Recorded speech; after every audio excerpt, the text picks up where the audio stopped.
तो हेलो दोस्तों, Amit story wise में आप सभी का स्वागत है। हम आपके बीच कुछ कहानी लेकर प्रेजेंट हैं जो आपके समक्ष प्रस्तुत करने जा रहे हैं। मुझे उम्मीद होगी कि आप सभी लोग कृपया ध्यानपूर्वक सुनेंगे। तो दोस्तों, जैसा कि महाभारत के बारे में कथा है, कहानी है, जिस पे हम विस्तृत वर्णन करने जा रहे हैं। तो कहानी उस कौरव की जिसे मारने के बाद भीम को हुआ था दुख। तो दोस्तों, महाभारत के युद्ध में पांडवों के हाथों सभी कौरव मारे गए।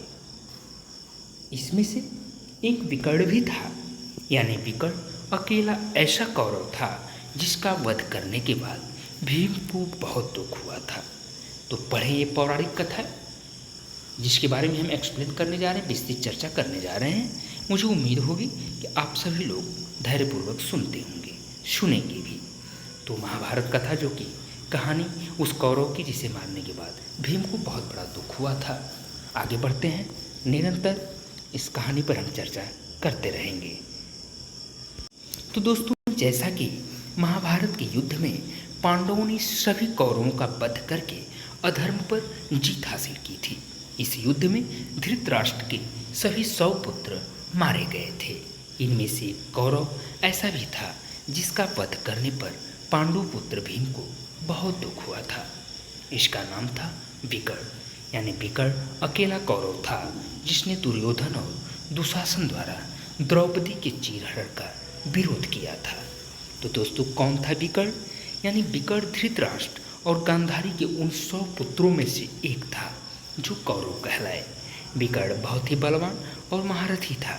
इसके पास युद्ध में लाखों सैनिकों से एक साथ लड़ने की क्षमता थी। दोस्तों, बलवान होने के साथ ही वह न्यायप्रिय और विवेकशील पुरुष था।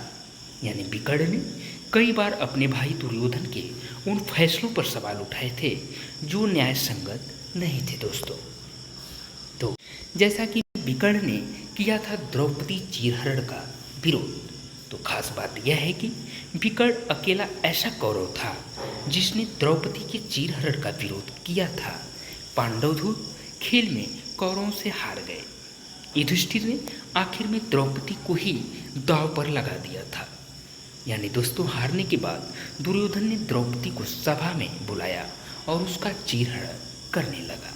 जैसा कि सभा में धृतराष्ट्र, भीष्म पितामह, द्रोणाचार्य समेत कई विद्वान मौजूद थे, लेकिन किसी की दुर्योधन का विरोध करने की हिम्मत नहीं हुई।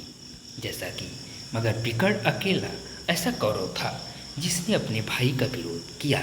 विकर्ण ने दुर्योधन को चेतावनी दी कि अगर उसने द्रौपदी का चीरहरण किया तो भविष्य में बुरे परिणाम होंगे। मगर दुर्योधन ने अपने भाई की बात को नज़रअंदाज कर दिया और द्रौपदी का भरी सभा में चीरहरण किया। यहीं से महाभारत युद्ध की नींव रखी गई। दोस्तों, दोस्तों हम और इस कहानी में आगे विस्तृत चर्चा करते हैं। जैसा कि न चाहते हुए भी भीम के हाथों मारा गया विकर्ण। यानी जब महाभारत का युद्ध छिड़ा तो विकर्ण ने अपने कर्तव्य का पालन करते हुए लड़ाई में अपने भाइयों का साथ दिया। विकर्ण महारथी था और युद्ध में उसकी भूमिका अहम रही। दूसरी ओर पांडव विकर्ण के न्यायप्रिय स्वभाव से पूरी तरह परिचित थे। वे उससे नहीं लड़ना चाहते थे।